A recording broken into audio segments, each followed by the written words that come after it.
Welcome back to Fleshing It Out with Samantha Spittle. This month, we are tackling the shame trigger of aging. And of course, that can go in so many different directions. This episode with Kerry Thomas focuses on the actual stuff. One thing that we don't always talk about with aging is all of the physical stuff we accumulate over the years.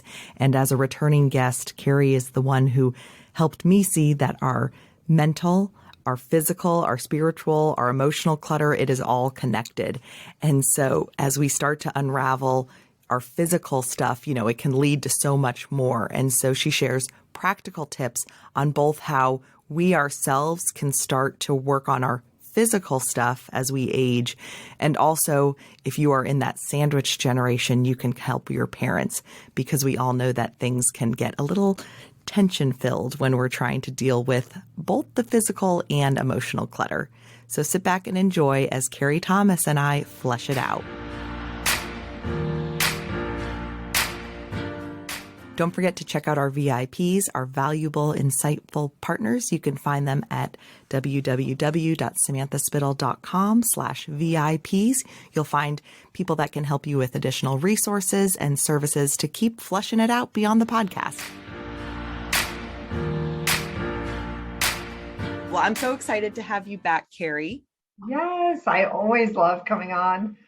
Well, I'm excited. We are talking about all things aging. And with you being with Conquer the Chaos, I know that you work with a lot of people who are kind of going through that aging process, downsizing and things like that. And, we've talked about being in the sandwich generation where you're helping your parents, you also have your own kids. And I just feel like the stuff is overwhelming. And as you and I have talked about it, and you talked about on your TEDx talk, all of our stuff is connected, the physical, the emotional, mental, spiritual.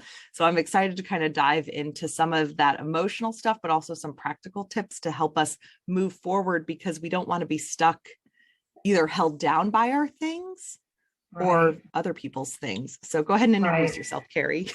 Yes, thank you. Kerry Thomas, as you said, owner of Conquer the Chaos. And I am an organizing and productivity coach. I have a lot of different, passions. I work with business owners in their offices. And as we've talked before, that's, my favorite. What I'm most known for is helping people organize offices. I also have a women's group where we dive into this stuff, the home, the office, but then we also do all the internal, like you said, emotional, mental, spiritual clutter. And then I actually work with some college students, helping them, coaching on time management and getting tasks and things like that. So when you asked if I would talk about aging, I was like, oh my gosh, this is so perfect. I have had more and more and more requests. Some of my long-term clients, back when I did more residential in-home organizing, were people who were looking to downsize, or families who hired me because sadly, a loved one had passed and they needed help. And people, oh my gosh, you talk about emotional. There's no more emotional clutter than when you are looking at making decisions from a long, full life or generations of long, full lives that have now fallen in your lap. And it's more common than you would think. And so I do have some things I really want to get off my chest. I really want to share with people to make it easier, because I've seen all parts of it. I've seen, just the stuff. How do we sell it? Where do we donate it? What do we do with it? I've seen the paperwork and the financial side of things. We have no idea how mom and dad did their taxes, or where their important documents are, and all those type of things. And it's not just helping parents or our elders, but it's also now looking at what small changes or what things can I implement now just to make life easier, because sadly it's not always aging, tragedies can happen at any age, but there are some very practical things. So I'm super excited to talk about this today. Yay. It's funny because my own personal journey, with seeing my parents help their parents out, and thankfully they were able to help with the downsize. My grandparents kind of helped with their own downsizing. You know, my one set moved from a farm to in town, and so that helped a lot.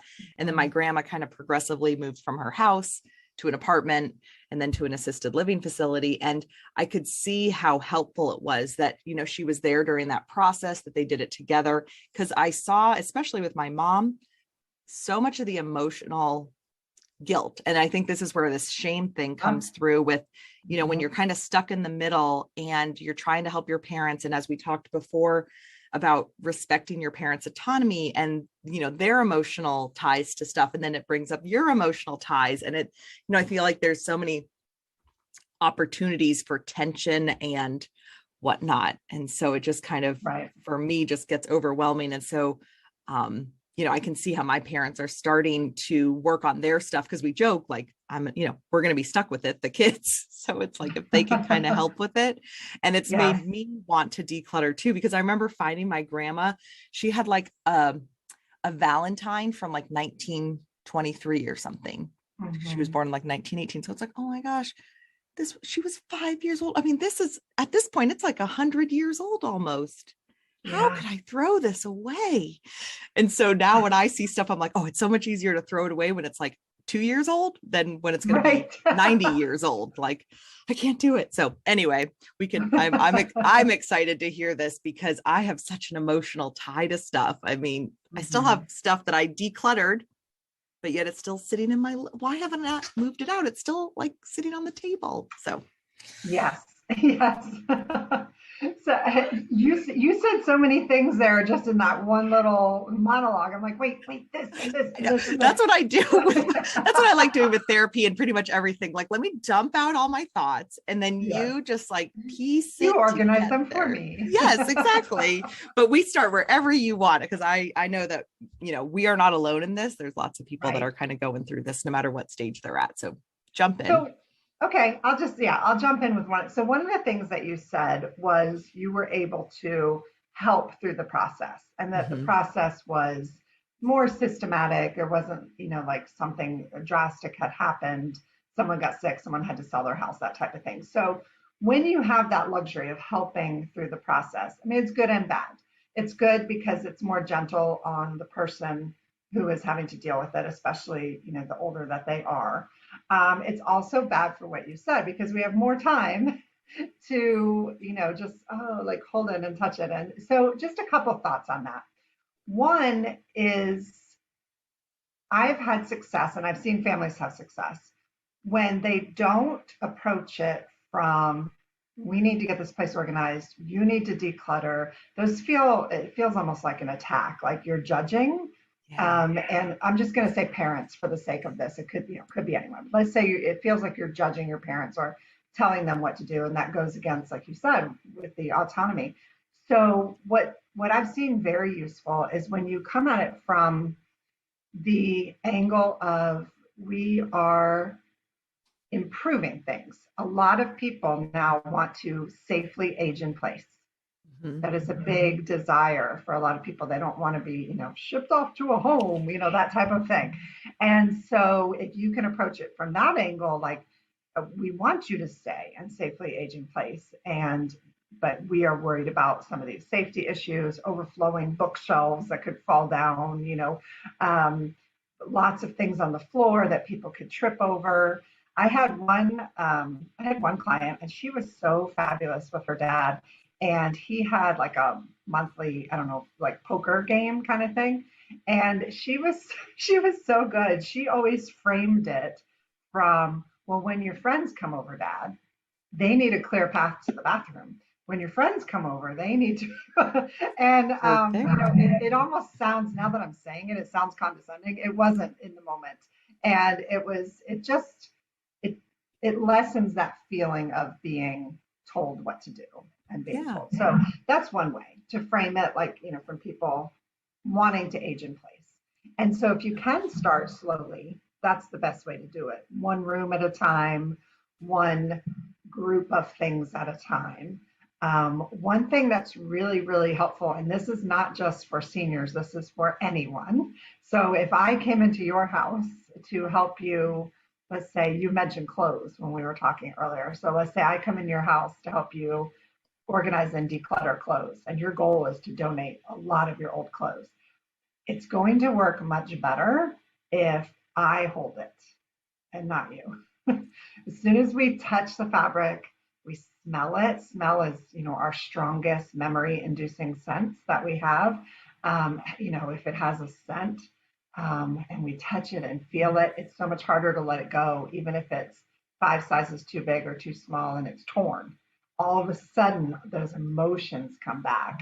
And I teach so much with my clients when they're trying to create their ideal life to tap into the emotions. And that's where your power lies of your unconscious, subconscious. But it works in reverse when you're trying to get rid of things.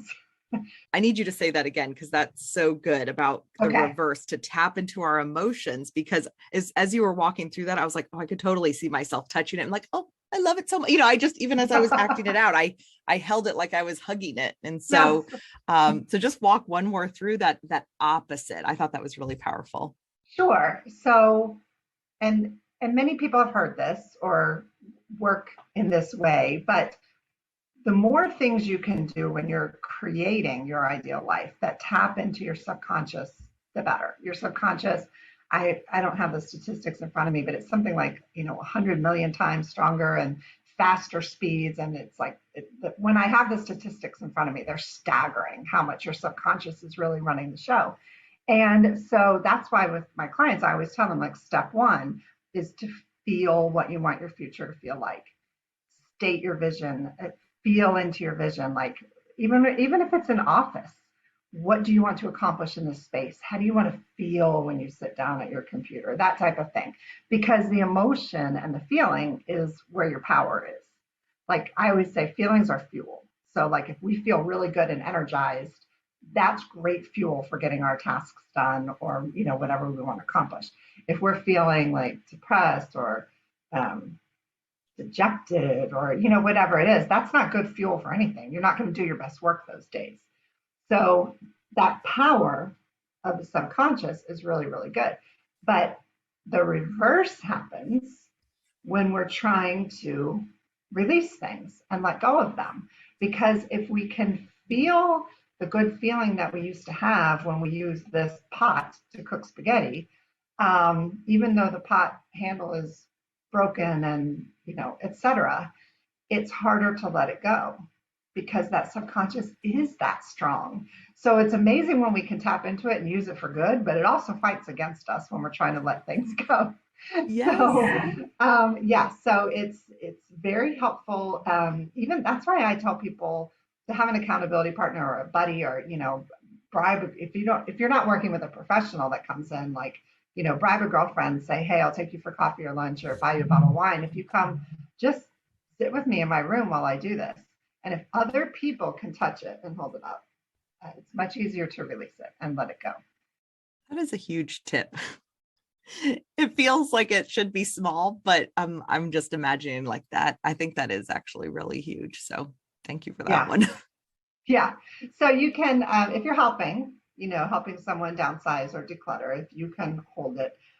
It's also really helpful if you honor their wishes. So this is why it's so much easier to do, even though it seems like it wouldn't. It seems like, let's send them to the salon for the day and we'll organize this place. That almost always, the older the person is, the more that backfires. Unless they're one of those people that are like, yeah, clean it up, I don't care. Those people are out there.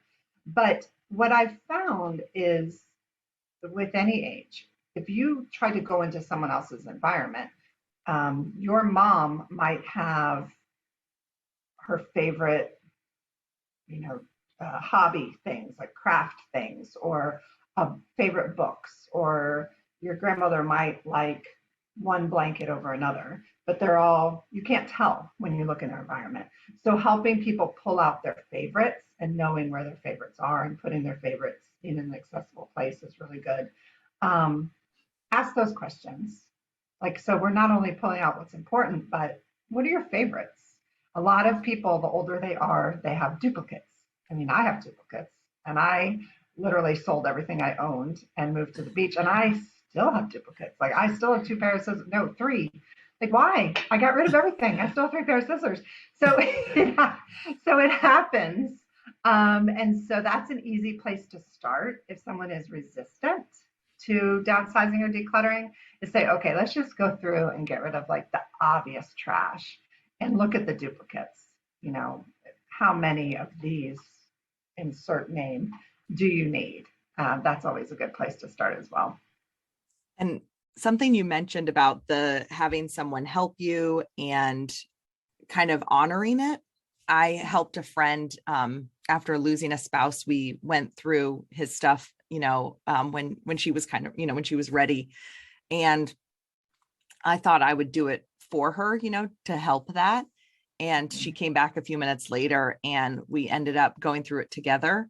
And she was able to like walk down memory lane, which, was painful, but also very honoring. And I think gave that nice closure and, incredibly sad, but I just realized like the power of, and that's when, we talk about holding space with people and being there, it might not seem like a lot, but I think it really was. And we talk about decluttering when we're aging, but, you mentioned before when there's tragedies and things like that too, that's really hard. And, we were able to walk through it kind of together and she was able to reminisce and then also find the really important things, that she wanted to keep. Right. It can be a really good opportunity to walk down memory lane together too. So it can. And I would I don't know, if people hear nothing else but this next statement, I would strongly encourage you as you're going through this process and they're telling these stories, record them. It's so valuable later on to have things in their voice. And those stories, we're not as much of a storytelling society as we used to be. And I think each generation maybe even tells stories less and less. So don't let those stories disappear. Yeah, so record them. It's really important. And you said one other thing when you were talking about tragedy that I want to emphasize. And I worked with a gentleman, he was only in his 40s and he had lost his wife and he had 2 young girls. They actually, well, a couple of points here. So they waited 2 years before they hired me. Nothing wrong with that. Everything in their home was exactly, it appeared like she went out to the store and just didn't come back 2 years later. And that's fine. That's what they were comfortable with. When they were ready, they did hire me to help. And so if you're helping a friend or a family member, go through something like this, you mentioned saving some of these important things. So this is true for tragedy, aging, anything. Decide, like, it's okay. I'm going to keep letters or mementos. And one thing, and this is true for any type of home organizing, decide what container you're going to keep it in, this special box, this bin, whatever it is.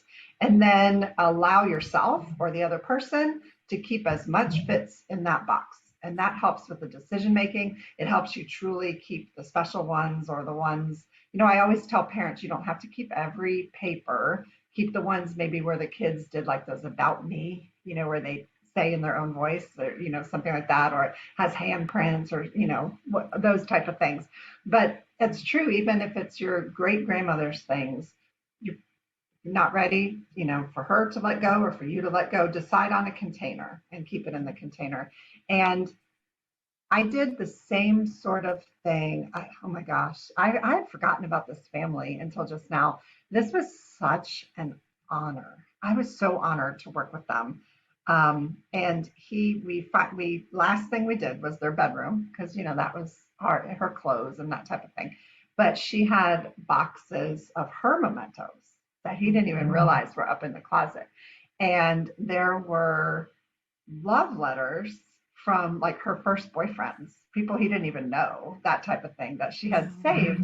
And I'm smiling because it was fun and it was uplifting. I know it doesn't sound like it would be, but he handed me the box and he said, okay, you look through this. And he said, pull out the ones that my girls, because they're, young, that my girls, when they're in their 30s, are going to sit and laugh and cry and drink wine and remember, oh my gosh, I'm going to cry. I'm tearing up too. And he said, so it was such an honor because he let me choose like which of his wife's memories But he did it from that perspective. Like, what will my girls want to see? He could picture them in their 30s, glass of wine, sitting around in their sweats, like looking through mom's stuff. And so it was a very gentle, honoring way to handle it. And so I think that's the approach we have to take no matter the age. Yeah, I think that's, of course, I'm like still tearing up thinking about it because, yeah. So I would be remiss if we didn't cover the big question that I always get. And that is, what do we do with this stuff? How do we get rid of it? Where do we? Because, so before I go into that, one of the best things that, we could even do it now because sadly we did segue into tragedy a bit, but we could even do it now. Yeah. One of the best things you can do for your family, for your loved ones, is to, ahead of time, before anything happens to you, let them know if certain things you want to keep in the family, if certain things you want donated to a very special charity, or if you're okay with all of it just going to Purple Heart, come in a truck, take it, let people know that. Because that is such a burden. People are like, what do I do with this? And I have to find a good home and that type of thing. And if you truly don't care where your things go and you just want to remove that burden, let people know. And if it's appropriate to ask, aging people in your life, if that wouldn't feel uncomfortable, ask that question. Yeah. It's hard. It's harder for some people than others, but none of us are going to live forever. And it is a huge gift if you let people know, like, hey, you know what? You can just give all my clothes to Salvation Army. I am perfectly cool with that, because people agonize over it when they're left with that decision. Well, there's so much guilt, I feel like, with, the same is true. And I think we talked about it, about the medical stuff, to also make your medical wishes known. That's the other end of it, where it's, all the decisions you can make, figure out. I have been the type that I've been in this mindset of, I don't know. So you just decide. But shifting my perspective to that puts so much pressure on your loved ones or the people, left, that, better to just, share as much as you can. And if we're able to do the work when we can, if we are able to do it before the crisis, just to help. Yeah. And that you just said a key. You said do the work before it's needed. Yeah. So that is also a very good angle with a lot of people. Like, I mentioned the dangers of bookshelves as people get older. I had one client who had his dad, he was really able to downsize his books, which were the love of his life, because he said, well, before, like, you don't want them to be donated when you're dead. Like, you want to know now, like, these people are enjoying them and, that type of things. That's a lesson that I've learned from looking at stuff that was saved for a long time, is like, oh man, this is old now. But it's like with clothes, let me save this, because especially like if friends have hand-me-downs for my kids, but it's like a few sizes too big. Well, the saver in me is like, save it, we'll need it. Not thinking like, oh wait, trends change. There could be someone that's wearing it now, because maybe by the time it fits, it's out of style. And so when you look at the bigger things, it's like, oh, this is true for all of it, kind of saving it for something when someone could use it now. That's been a good perspective shift too for me. Yeah, exactly. Why let it sit in a garage or an attic when someone needs it or would truly enjoy it now? Yeah. I like the last little lingering thought from what you said way earlier. I was just going to get that one out. And that is, it's also, and this is true for everyone, but especially true if you're helping someone who's resistant, is to have like that 90-day test, that 90-day box. A lot of us have heard the trick of like turning clothes around on the hangers, and if you don't wear it in a season or a year, then it goes. But as you're helping someone, let's say you start with one room, have a box or a bin for those iffy things and let it sit there for, a lot of people say 90 days. And then if it's not used, then it becomes more obvious. Like, okay, we can let it go. Definitely. All right. So you said in the beginning, there is stuff that you need to share. So you touched on a lot from just me getting to dump all my stuff on you. But for the stuff that you need to shout from the rooftops, what haven't we covered yet? A lot about important information and paperwork. Again, this is true for everyone. I think because that's what I do the most is, I mean, my clients nickname me the paper ninja. I've sorted more paper in my life than anyone could ever imagine. But I've seen the back end. I've seen when people discover that there's a huge tax mess with the IRS. I've seen when people can't even get in their like online banking to pay bills after a spouse has passed. I've seen, just when there's fights within a family because, well, there's, just the documents are outdated. And I mean, it's not like sunshine and roses, but it is grown up and adulting to have your ducks in a row, help your family members have their ducks in a row. We never know when something's going to happen. I mean, no one's promised tomorrow. And especially as people are aging, it becomes more and more of it's about, it's going to happen sooner or later. Oh, yeah, it's a reality. It becomes more and more reality. Yeah. So just things like make sure that you know what accounts are out there. I was helping a gentleman. Well, I still help him because he's like a part of my heart now. But I was helping him for many years on a more regular basis. And he was never married. He has no children. His parents are gone. Like he has very little family. He has one person that he's close with that he's made, designated beneficiary and stuff. But nobody knew he had so many different stock accounts. I can't even count. Some of them had a lot of money. Some of them had like one stock. Just that's an extreme example. He has now consolidated and put them all into a brokerage account, and I'm so happy. And it makes my life much easier doing his filing. But that's an extreme example. But make sure people know what's out there. There's so many people that do sadly pass away, and no one knows. No one knows that there's a safe deposit box at XYZ Bank with, 200 grand in cash. Like no one knows. Things like that really happen. And passwords, make sure that, sadly, the older people they keep their passwords written like in a notebook, which is a huge safety issue. But make sure people know where to find your passwords, or encourage, even for less tech savvy people, encourage your parents or grandparents to use some type of password protector where you only have to remember one password, like LastPass or something like that. And then make sure that the people who need it have that password. Just things like that. I mean, sadly, it's both for end of life and if there becomes a memory issue. Yeah. That's a very real concern as well, that people just aren't quite sure anymore where they have their money or insurance policies or things like that. So yes, it's not fun. And like this client I'm talking about, he procrastinated 5 years from when I first started saying like, okay, all this is organized now, but we need to take it, he procrastinated a long time. And part of that was finding the right person. It took him that long to find an accountant and an attorney that he trusted. Yeah. But it's like I said, it's not always fun, but it makes life so much easier. And it truly is a gift to the people that need to figure it out after someone's gone.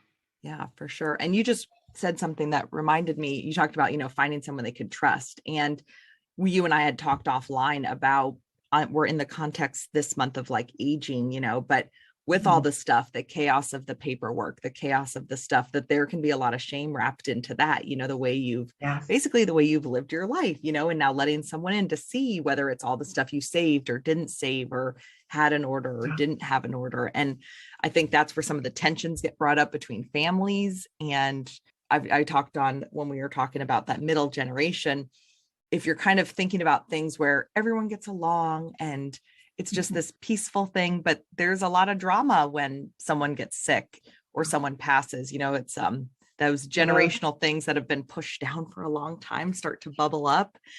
And so that whole idea of, you might want to bring someone in to help, but maybe your siblings don't, or maybe your parents don't. And so do you have any insight on kind of how to overcome some of those emotional barriers?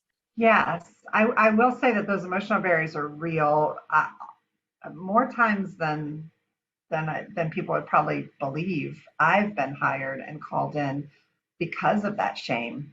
There are many people. So if you're hearing this, you're not alone. Get help. There are many people who haven't filed taxes. I had a husband and wife, and she was the breadwinner. He was disabled. He was doing their taxes and never filing them. And she didn't find out until he passed away. And she was faced with it shouldn't have been something she was dealing with when she was also grieving. It was really, really tragic. But there is a lot of shame. If I've had people that didn't want one person, I shouldn't say people, one person didn't want their family to know that they've been married before. So they hired me to help with that paperwork and dealing with everything and like figuring out. Yeah, I know your thing is shame and people have a lot of shame, but it's if you can take the steps before the stress, before the illness, before the whatever it is, before the memory problems kick in, if you can take those steps, it's so much easier. Just bite the bullet. Just help them with their paperwork, help them downsize, declutter, whatever it is. So much easier. It doesn't seem fun, but it's so much easier to do it. So much easier. Well, then it seems like then you can enjoy the aging process. We kind of joke, getting older, you care less what other people think and all this stuff. And there's kind of freedom. And then I think too, when we have all these shame stories wrapped around maybe the choices we've made in life or something, and in different seasons, it's hard to talk about. And maybe if we start dealing with the physical stuff earlier, when it's not in crisis or things like that, or, as we start to kind of go downhill, or our parents are going downhill, with health and whatnot, and not able to do as many maybe of the practical things, maybe then you're not overwhelmed with all this resentment and frustration because of all the things that need to get done. Maybe it would allow us to just sit and enjoy our time together. And the older we get, like you said, it's the reality that, wait, we really don't have all the time in the world. And do we want to spend these last times together just working, or enjoying? Exactly. That's such a good point. And the sooner we start, the more joyful you can make the process. Because you could say like, all right, we're going to come over, every other Saturday and make it fun. But, that option is taken away from you when you're in crisis mode. So if you can start earlier, you can make the process more peaceful and joyful for sure. And sadly, we've spoken through this as if everyone has the type of relationship where you can go in and work with your parents. And that is not true. That's sadly not true. So there have to be different options and approaches when people are estranged. That's a very real thing. So maybe if someone's estranged, maybe all you can do is get them to at some point let you know, like, hey, if anything were to happen to you, where can I find important stuff? Or if anything were to happen to you, would you like me to, have an estate sale and donate the money to the, veterans? Or like, maybe just the short, quick conversations, if that's even possible, because that is real. People in those situations, the options are fewer, but you can try, you can, stick that out and maybe find out a few answers to the few of the bigger things as far as important papers. Can we just, what do you want done with your stuff when you're gone? That kind of thing. And it's, oh my gosh. Whenever you're talking about families, it's also individual and there's also much emotion and there's it's like gunk.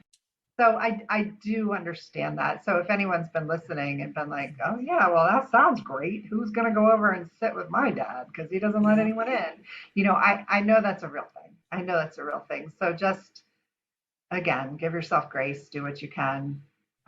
Maybe some of the things you've heard during this podcast will help you with after the fact decisions. I'm really glad you touched on that, because exactly. And that's one of those things that with shame, kind of at the end now, wrapping it up, it's like, but I think that's a huge part of aging, is when everything's framed in the context of, lovely family, but you have these really heavy traumas and things like that, whether they're ignored, whether you have boundaries in place. I mean, there's so many reasons people are estranged, and, the surface level is like, don't hold grudges. Life is short. Well, there's also some serious trauma that might, not be addressed. And for your own mental health, you need to have certain boundaries in place. And so I'm very, grateful you addressed that. And there's no should in organizing or downside. There is no should. One of my mentors, Barbara Hemphill, she always says, like, it's not, people shouldn't say, well, what should I do? It's what will you do? And so maybe you won't go into that person's house yet. That's fine. Maybe you don't want to do it early. That's fine. There's no should. I mean, I give these tips because I've seen them in practice. I've seen the good, the bad, what happens. So I do believe in the tips that I give, but I would never tell people you have to do it this way, or, no, there's no should. Yeah. And I struggle with that a little bit in my work, because I'm always telling people, like, okay, well, organize your papers this way and do it this way. But I also understand that doesn't work for everyone. So yeah, grace is a big word. Give it to yourself and to others always.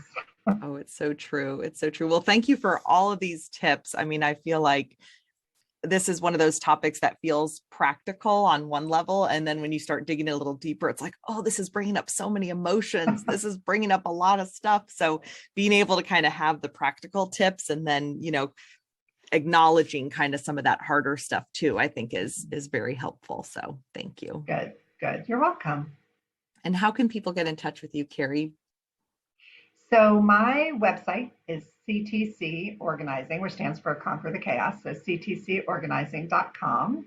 I also have one of my favorite places to hang out. I have a Facebook group called Less Clutter, More Peace, and you can find us there. But everything, if you go to the website, everything's there. You can actually watch my TED Talk there, which is about all the types of clutter. You can find the link to join the group. You can take a quiz on your productivity. There's a lot right there on the main page of my website. So that's a good place to start. Definitely. And you can also find it on our website, because I love your TED Talk. It's really empowering and helps you gain really good insights. So thank you so much for joining us and sharing your tips. And I look forward to more conversations. Thank you. Thank you so much.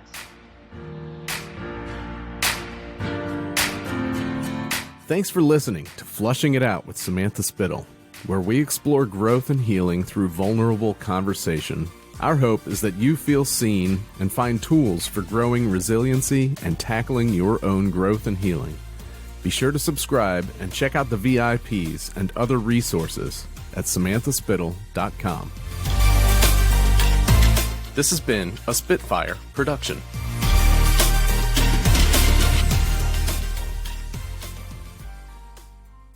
That was the greatest thing I've ever heard.